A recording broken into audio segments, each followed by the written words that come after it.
ನಮಸ್ಕಾರ. ಇವತ್ತಿನ ಈ ವಿಡಿಯೋದಲ್ಲಿ ಪ್ರಶ್ನೆ ಏನಪ್ಪಾ ಅಂದ್ರೆ, ಮೇಡಮ್ ಕೈಮದ್ದು ಬಿದ್ದಾಗ ನಾವು ಟ್ರೀಟ್ಮೆಂಟ್ನ ತೆಗೆದುಕೊಳ್ತೀವಲ್ಲ, ಅದು ಎಷ್ಟು ದಿನಗಳ ಕಾಲ ಆ ಒಂದು ಟ್ರೀಟ್ಮೆಂಟ್ ಮುಂದುವರಿಸ್ತೀರಾ, ಮತ್ತೆ ಆ ಟ್ರೀಟ್ಮೆಂಟು ಎಷ್ಟು ದಿವಸದೊಳಗಡೆ ಅದು ಮುಗಿದು ನಮಗೆ ಒಳ್ಳೆ ರಿಸಲ್ಟು ಕೊಡ್ತಾ ಹೋಗುತ್ತೆ ಅಂತೇಳಿ ಒಂದು ಪ್ರಶ್ನೆಯನ್ನು ಕೇಳಿದ್ದಾರೆ. ನೋಡಿ, ಯಾರದೇ ಒಬ್ಬರು ಟ್ರೀಟ್ಮೆಂಟು ಇದ್ರೂ ಕೂಡ ಅಷ್ಟೇ, ಅವ್ರು ಟ್ರೀಟ್ಮೆಂಟ್ ತೆಗೆದುಕೊಳ್ಳೋಕ್ಕಿಂತ ಮುಂಚೆ ಅವರ ಒಂದು ದೇಹ ಪ್ರಕೃತಿಗೆ ಅನುಗುಣವಾಗಿ ಈಗ ಲೇಹ ಅದೆಲ್ಲ ಇಸ್ಕೊಂಡಿರ್ತಿರಲ್ಲ ಅದನ್ನು ತೆಗೆದುಕೊಳ್ತಿರ್ತೀರ. ನಾನು ಕೆಲವೊಂದು ಫಾಲೋ ಮಾಡೋದಕ್ಕೆ ಹೇಳಿರ್ತೀನಿ, ಮತ್ತು ಕೆಲವೊಂದು ಥೆರಪಿಗಳು ಹೇಳ್ಕೊಟ್ಟಿರ್ತೀನಿ. ಅದನ್ನೆಲ್ಲದನ್ನು ಕೂಡ ಅವರು ಮಾಡ್ತಾ ಹೋದಷ್ಟು ರಿಸಲ್ಟು ಬೇಗ ಬರುತ್ತೆ.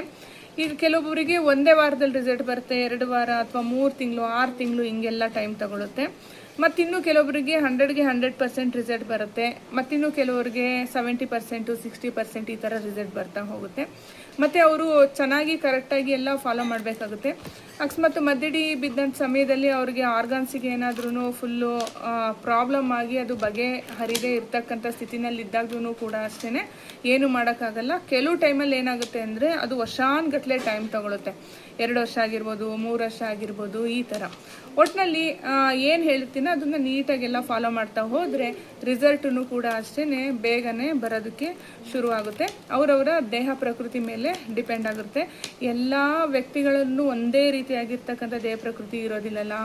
ಒಬ್ರಿಗೆ ಶೀತ ಆಗಲ್ಲ, ಒಬ್ರಿಗೆ ಬೇಸಿಗೆ ಆಗೋದಿಲ್ಲ, ಈ ಥರ ಹಿಂಗೆ ವ್ಯತ್ಯಾಸ ಇರುತ್ತೆ ಅಲ್ವಾ. ಪ್ರಕೃತಿಯಲ್ಲಿ ಹೆಂಗೆ ವ್ಯತ್ಯಾಸ ಆಗುತ್ತೋ ಅದೇ ಪ್ರಕಾರ ದೇಹ ಪ್ರಕೃತಿಯಲ್ಲೂ ಕೂಡ ಅಷ್ಟೇ ವ್ಯತ್ಯಾಸ ಆಗ್ತಾ ಇರುತ್ತೆ. ಈಗ ಮಧ್ಯಡಿ ಬಿದ್ದಾಗ್ಲೂ ಕೂಡ ಅವ್ರು ಏನು ಇಂಟೆನ್ಷನ್ ಇಟ್ಟು ಹಾಕಿದ್ದಾರೆ, ಏನು ಇವ್ರಿಗೇನು ಪ್ರಾಬ್ಲಮ್ ಆಗಿದೆ ಅದನ್ನೆಲ್ಲ ನೋಡ್ಕೊಂಡಿದ್ದಾದ್ಮೇಲೆ ಈಗ ಏನು ಈಗ ಲೇಹ ಅಂತೇಳಿ ಇಸ್ಕೊಂತಿರಲ್ವ, ಅದನ್ನು ತಗೊಂಡಿದ್ದಾದ್ಮೇಲೂ ಕೂಡ ಅಷ್ಟೇ ಹೇಳಿದ್ದನ್ನು ಕರೆಕ್ಟಾಗೆಲ್ಲ ಫಾಲೋ ಮಾಡ್ತಾ ಹೋದರೆ ರಿಸಲ್ಟು ಬರ್ತಾ ಹೋಗುತ್ತೆ. Thank you.